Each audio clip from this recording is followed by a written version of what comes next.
great-great-grandfather. Oh. We've skipped a couple of generations because I was the last in each one coming down. My father was 50 when I was born. His father was 56 when he was born. And then his father, by Sylvester Pendleton Clarke, Sylvester Pendleton Clarke was 58 when Henry Clarke was born. So it was just really Civil War, Revolutionary War. And Sylvester Pendleton Clarke was born in 1780. He helped survey for the Erie Barge Canal, so he knew where it was going to go. And then he decided, after the War of 1812, to buy Grand Island from the Indians. And the state of New York said that he didn't have a right to buy that island. So the second time, they actually sent 55 militia on the island, burned 80 houses, and threw him off the island. But behind the scenes, they knew that he could sue them, because to this day, the state of New York still pays the Indians for Grand Island. So they gave him money, and he was able to go to an English company that owned most of northern New York back in those days. He bought 138 acres first, built the inn where the canal was finishing up at this end, and then in between there and Lockport was all granite. So it was thought that they would not, it'd be years and years before they could cut through that granite and make it a completed canal. That's why he built a big lodge that could feed 200 people and the rest of it here. They couldn't afford dynamite from Europe, but they found some other method of making dynamite here in the United States. They were able to expand it and open the canal much sooner than was expected. And at that point, he bought another, he had 300 acres finally in the whole area. So that's a quick history. I mean, I think I'll just open it to questions. I mean, the one sad thing, I came here in 2001 and met Marty Gilbert, and I gave him a diary kind of journal that my great-grandfather kept. And one of the interesting parts about it was that he had a number of Indian remedies for things to do. And I took that to a doctor friend of mine, and he said, yeah, that's a prescription drug today. That's a prescription drug today. That's an over-the-counter drug today. That's an over-the-counter drug today. So you have that in your museum, and I gave a watercolor painting that I had of him and some of that kind of stuff back in right after 2001. I actually was living on a 38-foot sailboat at that time. I sailed back down the Hudson River. I was in the harbor, watched the airplanes go in on 9/11. Oh, wow. So all that same year. Yeah. Yeah. Yeah. Where do you live? I live in Atlanta, Georgia. I still have a sailboat that I keep in St. Simons, Georgia, which is right on the Florida-Georgia border. It's about a 4.5-hour drive from our house. This is my partner, Sharon Reeves. Hi. Hi, Sharon. Hi. And behind is my high school and college brother and the rest of it and friend, and he's a professional photographer also. Nice. And we're traveling from New York, running through the whole Erie Barge Canal, and then ending up in Toronto. In a car, not a boat. I was He's done it in a boat. I've done it a few times in a boat. I had a 51-foot sailboat that I brought from above Detroit through the canal in 1983, and then I did it twice in my 38-foot sailboat. So, yeah. What was your professional career? Well, it probably is kind of like him.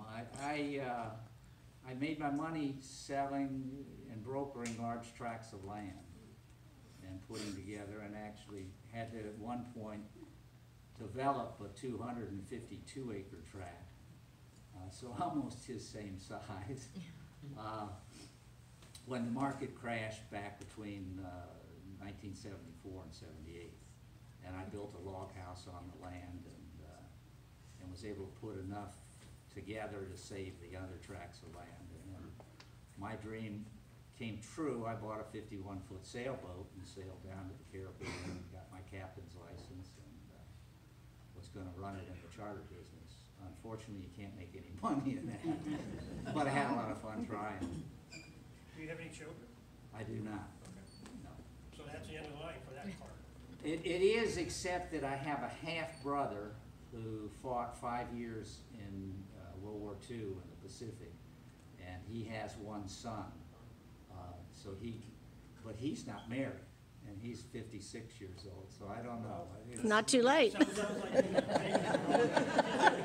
There are a lot of daughters that have children and grandchildren and Yeah. stuff, but it's just, it's worked out that way. My ex-wife couldn't have children, and I knew that when I got married, so.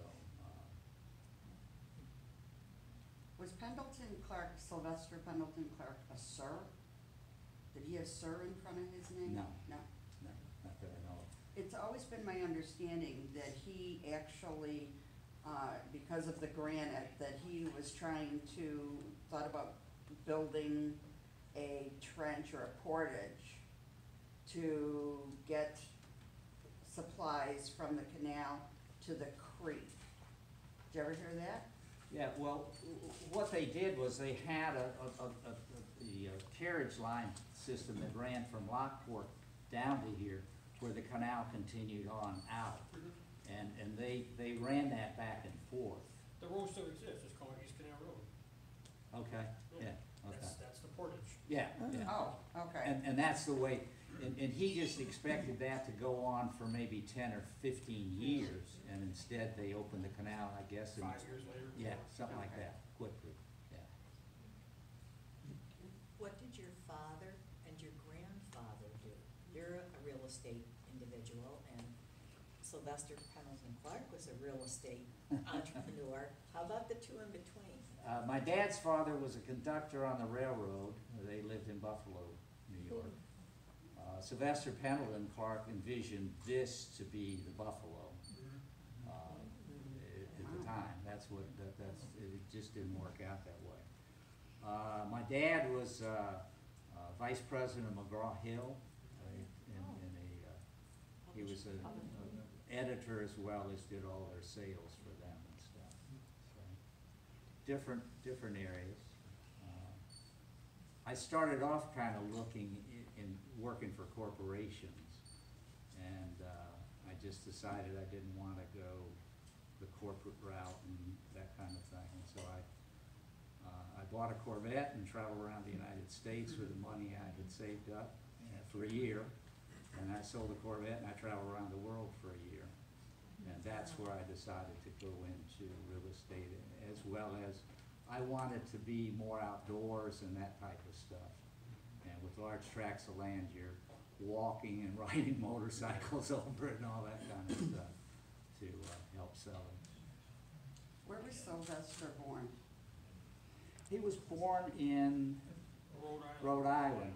Yeah, because if you go back, I mean, my dad did a whole research of the family. Back in 1970, I met him coming back from Australia, and we did it all over England, and were able to run it down. The original Clarke was in the King's Court and got Roger Williams, Rhode Island. Okay, and then he came over here, and if you know the history of Rhode Island, it was very strict religious, and if you didn't abide by that, you were banished to the south part of Rhode Island. And apparently he wasn't, and I always say he probably had a lot more fun living the rest of his life down there.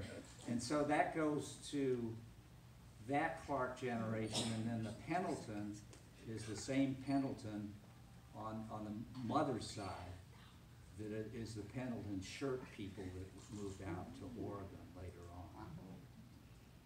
And that Pendleton was also a privateer, meaning during our Revolutionary War, he was privateers are just where a country says that you can be a pirate. And so that's really what he was. And then he ended up having an inn in North Carolina, a bar and inn that he ran. What could you tell us about the original old settlement? It's our understanding that originally he had a log cabin near, like now it's Uncle G's, an ice cream place, and several other homes belong to the family, I believe. The house that I live in now, that I've renovated, belonged to a Lucy Wire. Would you have any knowledge of her? I heard that she was an in-law of Pendleton. She is, and I think she's buried somewhere not too far from here. And I'm trying to remember, in 2001, I kind of ran that down and we found her grave, and I apologize, that was a long time ago when we drove around. And also, he had a brother-in-law that was like the first judge, Wire. That's where Lucy came in. They were married, or would you have any knowledge of That part I don't know. Uh-huh. I don't know on that. Maybe somebody else can help. Well, I'm kind of interested in the first part of the question that he had, as far as exactly where was the log cabin? My understanding is that the log cabin is more where that, what's the, Where the cemetery is, close by. Yes, Yeah, and the ice cream right. shop. Yeah, It's in that just little where, neighborhood. What's her name's house, at the end of the street. Sarah? Well, the other house. Oh, that was torn down? Well, Lombardo. Lombardo's Yeah, house. in that area, that's where, that was the harbor area. That's where people were, boats were. and if you, Parked in where the cemetery is right where the old canal was. Yeah. When you look at the old Yeah. Okay. thing. And so my understanding was it was down there, and he built a log house, a log lodge, and then within a year and a half, he had a large frame building built, because it could seat 200 people, for meals. He envisioned a lot of traffic, and they had that. I mean, in that same book that I gave to the historic, he has a punch that he does for New Year's Eve, and it's 1/2 a keg of gin, 1/4 keg of brandy, something else, an 1/8 of a keg, and, just mix it up, and everybody drink it. If you think about the village was like a gold rush town, it came, people flooded in like thousands in a second, and within a year, when the gold left, the city evaporated. That's what happened to the village. Yeah. And when the canal was finished, the village just disappeared because there's no one needed. That's right. Because every person that came in the canal from Europe and all the goods, services from the West Coast, East Coast, had to stop at that village to unload, get on a cart, and drive up 5 miles to Lockport and load, back and forth until the, what do you call it, the escarpment was finished. So that, like Times Square there. Yeah. Thousands of people a day were going through that. Exactly, no, and that's, and see, he thought that was gonna last for, Yeah. 15, 20 years kind of thing. And then it probably might have developed as a Buffalo kind of Yeah. area. It did. In the beginning, you were talking about the 80 houses that were burned down in Grand Island. Mm-hmm. Was your great-grandfather not eventually the Governor. governor of Grand Island It was from the Self-proclaimed. beginning, from the beginning? yeah. So how did that all, Well, what happened was, if you wanna go behind the scenes on this thing, he was avoiding taxes by saying that he was a separate country. And so there was a guy named Vanderbilt that was just developing his railroad, and he was grinding the grain and stuff that was coming here, and Vanderbilt wanted to run it further on. He was also selling the first cut timber to a Canadian lumber company, which did not make a Boston lumber company happy.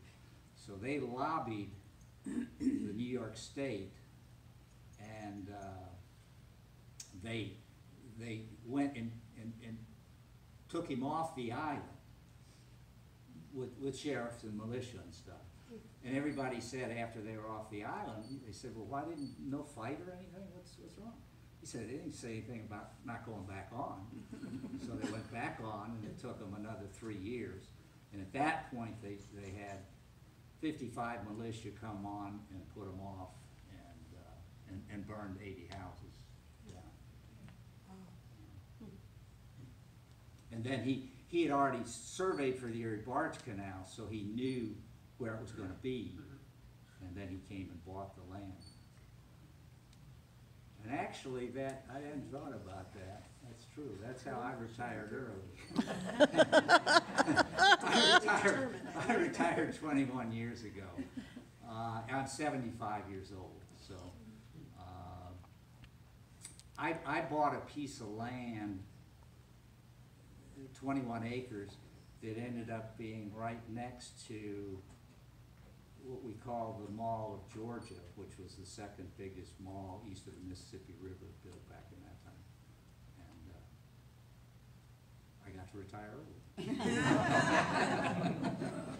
And I pinched myself for about 2 years, but I couldn't believe it had all happened. But yeah, I was very fortunate. So what were you doing in Australia? You intrigued me when you told us that you were in Australia. On the trip around the world, I ended up staying, in that year, I stayed 6 months in Australia, in Sydney, Australia. I had a fraternity brother that was living there and working. And I really kind of fell in love with Australia, liked it. And then I came back and I made a lot of money in real estate. And I decided that I was gonna do 6 months in Australia, 6 months in Atlanta, and do an endless summer so that it would be very nice. And I actually did that in '73. I set it up, and then we had the crash of land in the United States, and actually Australian land went even down worse than that. They had, in Atlanta, land went down 50%. It's a very wild ride that you do when you play that game, and I didn't like it particularly, but I was good at it, and that's how I could make my money. The other things were, going off for 2.5 years trying to make a living as a captain on my own sailboat and that kind of stuff.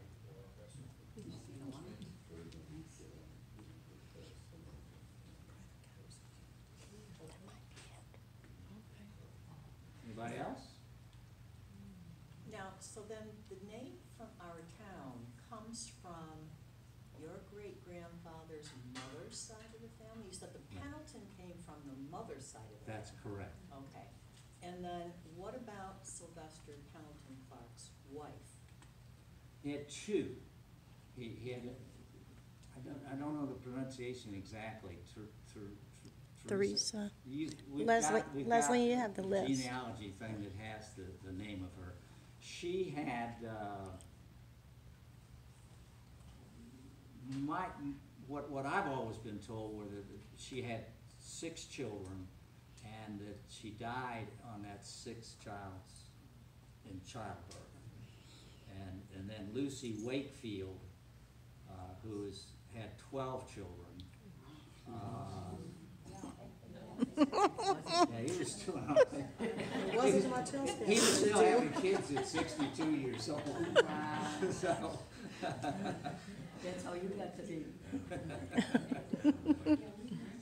So she is from Rhode Island, actually, also, where he was from originally. And I don't know exactly how they met again, but after his first wife died in childbirth. How many children are left? Any? Other than you? Your brother, Yeah, my brother, I Brother? guess. Yeah. and then 2 your years older than me. nieces and your nephew. Yeah. Oh, yeah? And that, well, my half-brother, he's got 3 daughters, he has 3 daughters and a son. Mhm. And the son is the one that's 56 now, so I don't know. He might still, I mean, we have it in the genes. We'll wait and see.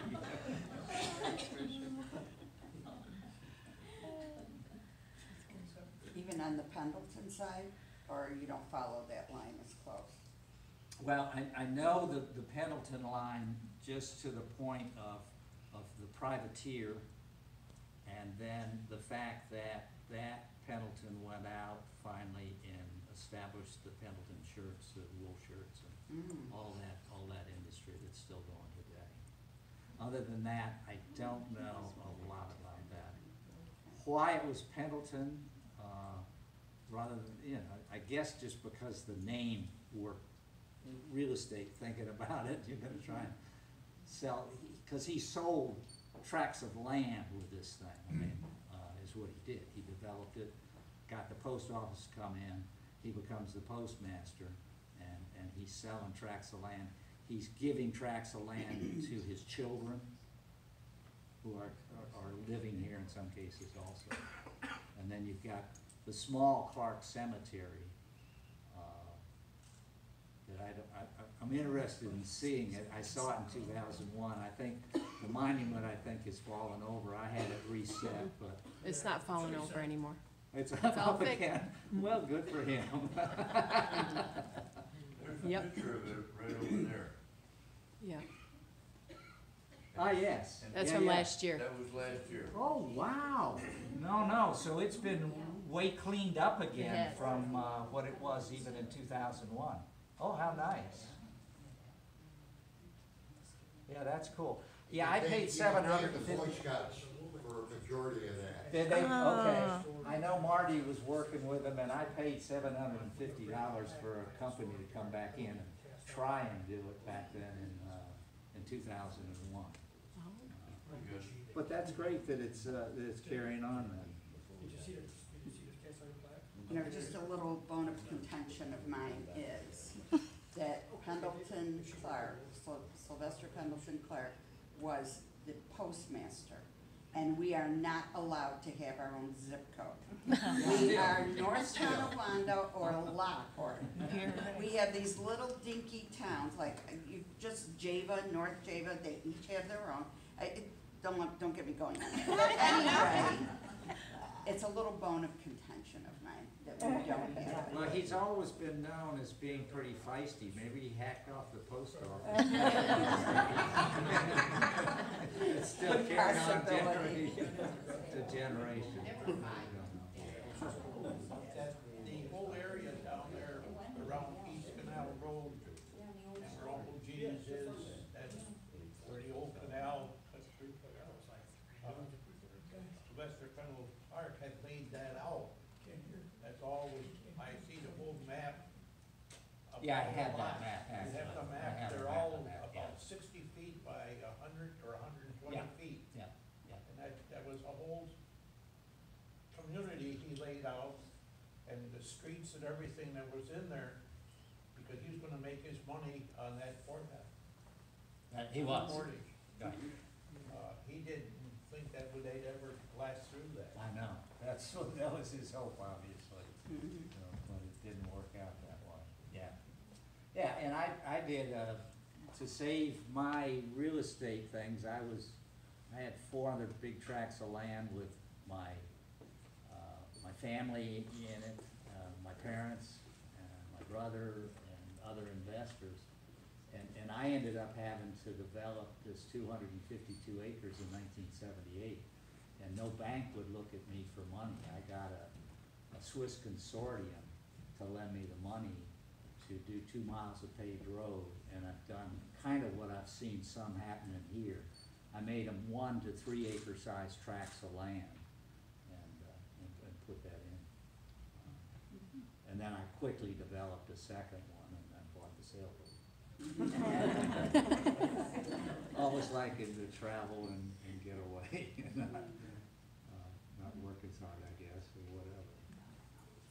Well, I want everyone to come up and have stuff, because we got a whole bunch of stuff and we can mingle with you Sure. a little bit more. And I would Yeah. like to get a picture of everybody back here